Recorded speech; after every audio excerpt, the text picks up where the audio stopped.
Bonjour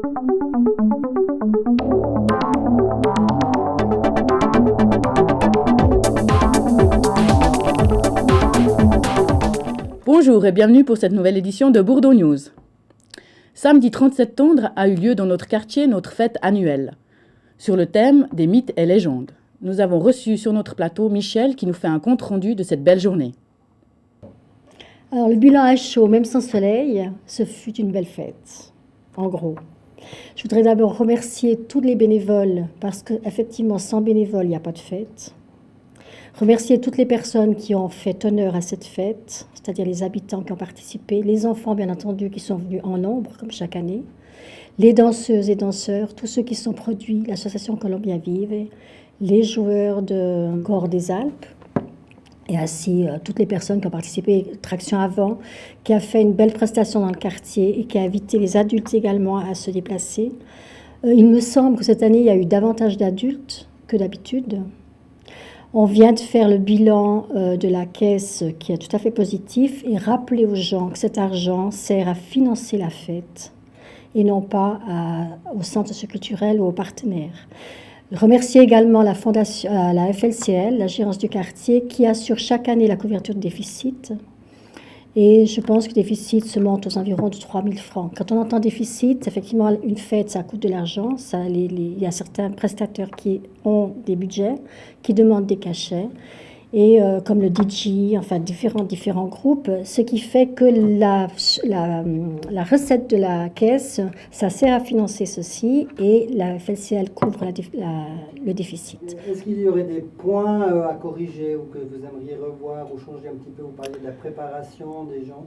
Tout à fait. C'est vrai que la préparation demande de gros investissements. On tient à avoir une belle décoration. Enfin, je ne sais pas si elle est belle, mais en tout cas, on se donne de la peine. À remercier aussi les enfants, d'ailleurs, que j'ai oublié tout à l'heure, et certains adolescents qui ont confectionné des fleurs en papier. Et c'est vrai qu'on est très peu nombreux. Et pour l'organisation, c'est-à-dire la mise en place, porter les tables, il faudrait quelques bras forts, plus davantage. Et également pour le rangement. On a réussi, on a fini à 3 heures du matin. C'est vrai qu'on a essayé de faire les nettoyages dans la bonne humeur. C'est pas toujours facile, mais on a réussi. Donc, s'il y a des bonnes âmes l'année prochaine qui sont prêtes à venir nous donner un coup de main et pour la préparation et pour le rangement, il est évident qu'elles sont les bienvenues. Je voudrais aussi remercier les 3 personnes qui ont fait la raclette, parce qu'elles sont restées de 11h le matin jusqu'à 1h du mat. Chapeau, c'est pas évident d'adhérer un four bien chaud. Et les raclettes étaient excellentes. Alors, merci à elles aussi. Et puis je remercie tout le monde, parce que j'oublierai tout le temps du monde. Donc je remercie tout le monde qui a participé à cette fête. Et rendez-vous est pris pour l'année prochaine. Ce sera certainement à la fin septembre, début octobre. Comme toujours, avec, si possible, le soleil. Merci. Vous pourrez visionner un reportage de la fête à la fin de l'émission. Bientôt, sur la route de Chavagne, nous accueillerons de nouveaux voisins. Peut-être que vous vous demandez à quoi ressemblent les appartements proposés. Une équipe de votre télévision s'est rendue sur place pour y visiter les premiers appartements mis en location. Je vous laisse suivre le guide. Sur la route de Chavannes, juste en face de notre quartier, se sont construits de nouveaux immeubles. Ces appartements ne sont pas subventionnés, mais ils ont l'avantage de jouir de tranquillité et d'un grand espace de verdure. Le chantier a débuté au mois de juin 2005. Et il va se terminer avec, disons, les aménagements extérieurs jusqu'à ce qu'on soit vraiment au bout des travaux en juin 2007. On est actuellement en train de construire en fait 7 immeubles qui se répartissent avec 9 appartements au minimum et 17 au maximum par immeuble. Et puis au sein de cet entourage, de cet immeuble, sera rénovée une ferme qui est en quelque sorte un monument historique qui sera remis au goût du jour. Les 7 immeubles se composent donc de 101 appartements qui seront tous mis en location et la ferme constituée de 8 appartements qui eux aussi seront mis en location. Les appartements proposés sont des 2 pièces et demie, 3 pièces et demie et 4 pièces et demie. Très bien conçus, lumineux, la cuisine style américaine est équipée d'un lave-vaisselle et de véritables marbres noirs. Tout y est bien pensé pour accueillir des familles, même nombreuses. Les pièces sont vastes, 2 salles de bain avec en sus une machine à laver le linge et un superbe jardin d'hiver. Pour les plus chanceux, les appartements du dernier étage donnent accès sur une magnifique et grande terrasse plein sud, avec vue sur le lac depuis Genève jusqu'au Valais, ainsi que sur le pied du Jura. Il y a un parking, le P1, c'est celui qu'on retrouve à l'entrée du lotissement. Il sera valable en fait pour les 2 premiers bâtiments, ceux qu'on voit sur la droite en entrant dans l'enceinte du chantier actuellement. Et puis un très grand parking qui sera situé au-dessous des 5 autres immeubles. Et ça représente 117 places de parc pour cette partie des immeubles. Et puis la ferme elle-même sera aussi pourvue de places de stationnement pour les locataires de ce secteur. C'est à partir du 1er novembre que les premiers habitants investiront les lieux. Nous leur souhaitons d'ores et déjà la bienvenue. Sachez que des portes ouvertes sont organisées régulièrement. Pour plus de renseignements, vous pouvez consulter le site www.niederer.com. Le programme de SFIX de la Fondation Suisse pour la culture Pro Helvetia prend fin à Renan le 20 et 21 octobre. Pourquoi on vous parle de Renan ? Parce que précisément votre télévision a été conviée à participer à cet événement. 30 heures de diffusion non-stop. Nous vous proposons de participer avec nous à cette formidable aventure.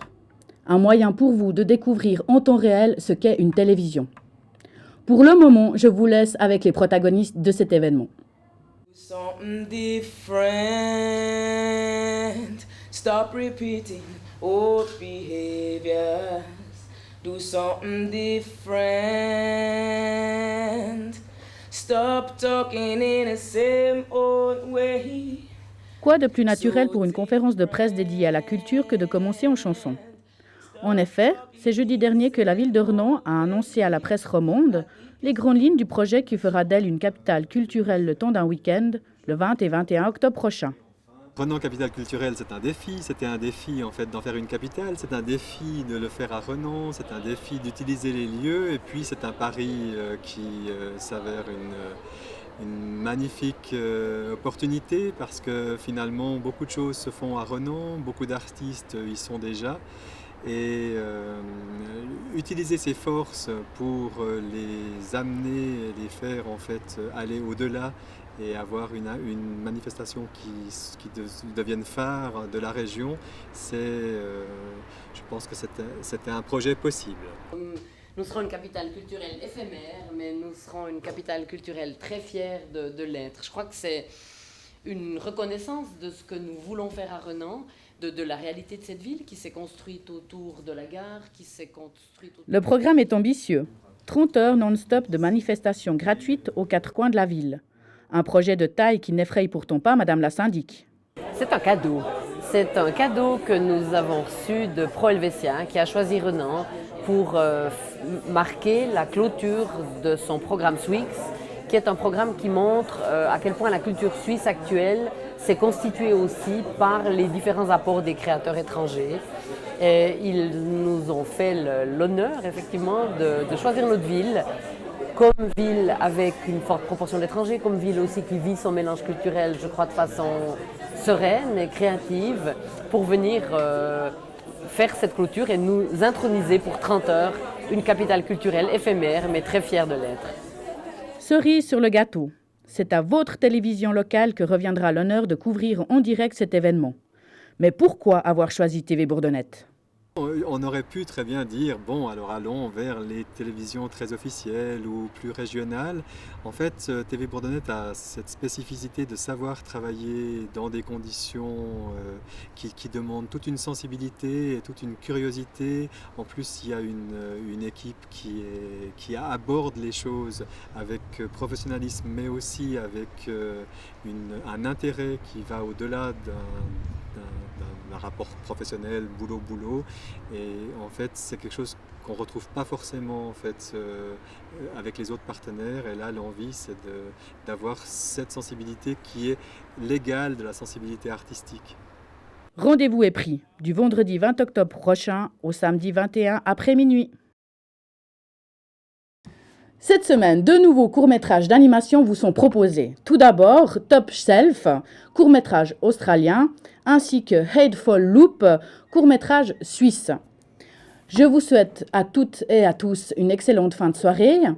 Et je vous rappelle que tout de suite à la fin de Bourdeaux News, vous retrouverez la fête du quartier. À bientôt, au revoir.